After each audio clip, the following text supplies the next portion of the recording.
Welcome back. The ongoing tragedies in Syria often amount to what seems like one chaotic emergency room. Some of the desperate calls for help are being answered now by spirited Syrian Americans and a network of volunteer physicians.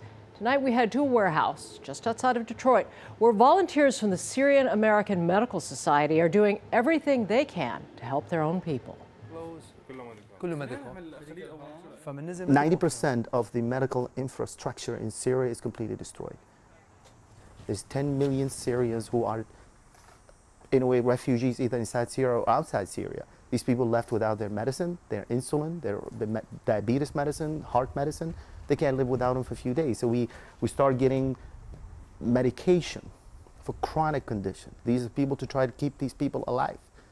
We send them over to the border countries like to Turkey, Jordan, and Lebanon to be smuggled into inside Syria to the field hospitals and medical centers inside Syria. In the beginning, people started going to the regular hospitals, and instead of being treated, they were being killed. So people stopped going to the hospital. Even private hospitals were not allowed to treat any injury. So the need was, you need small basement hospitals, hidden small room to change into a little emergency room. But these rooms have nothing, So they were treating people with napkins and basic equipment. And so we had to, they were calling us, the doctors. We were in contact with the doctors inside all the time. What do you need? And we start collecting the donation from here and try to find a way of sending inside Syria in a different way. Well, I decided to come here because my family, when they moved from Palestine through Syria to Jordan, some of them passed away.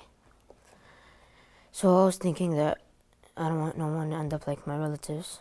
I want to help out the people in Syria and all of the Mideast. So no one would end up dead and everybody would live a happy life.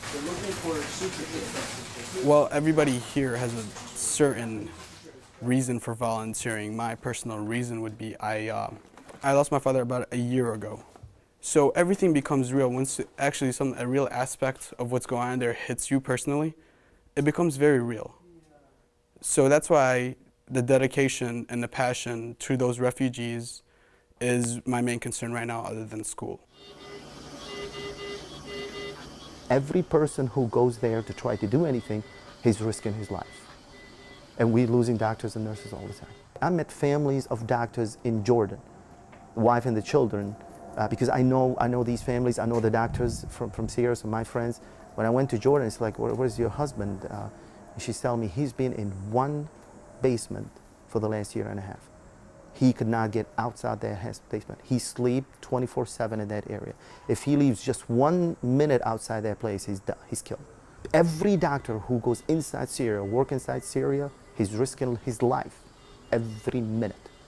He could be, at any minute, an airstrike can come and destroy the hospital, or somebody will come in and just kill everybody inside.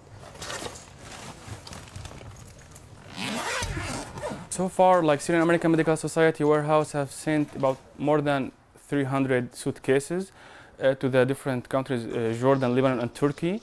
And most of them are already in the field hospitals. We get feedback from the field hospitals inside Syria that we received trauma pads, we received syringes, we received sutures, we received multiple equipments, and we've sent also about 4 huge containers. The container is full of medical supplies and pallets. So there's sleepless nights, there's nights where you feel backed up into this corner because you're doing all these things to help and you should feel better, but you don't because you're only helping such a small percent, even though this is because there's millions of refugees. So you feel emotionally suppressed in a sense that this is still going to go on and there's still thousands dying every day and thousands that need help every day. How many people can help in such little time, and that no one's giving anybody a chance, they're just killing. And I think that it's just enough shooting, but it still goes on. That's enough shooting for one day, but it keeps going on. And here's a special note to our viewers. Coming up on Tuesday here on America Tonight, we'll bring you special coverage of both the president's address to the nation on his plans for Syria and an opportunity for all of America to be heard. We'll host a live town hall meeting here at the night studio of the museum with key figures from Capitol Hill, the military, and other experts as well. That is the Syria debate at America Tonight Town Hall Tuesday at 9 p.m. Eastern on Aljazeera America. And still here tonight,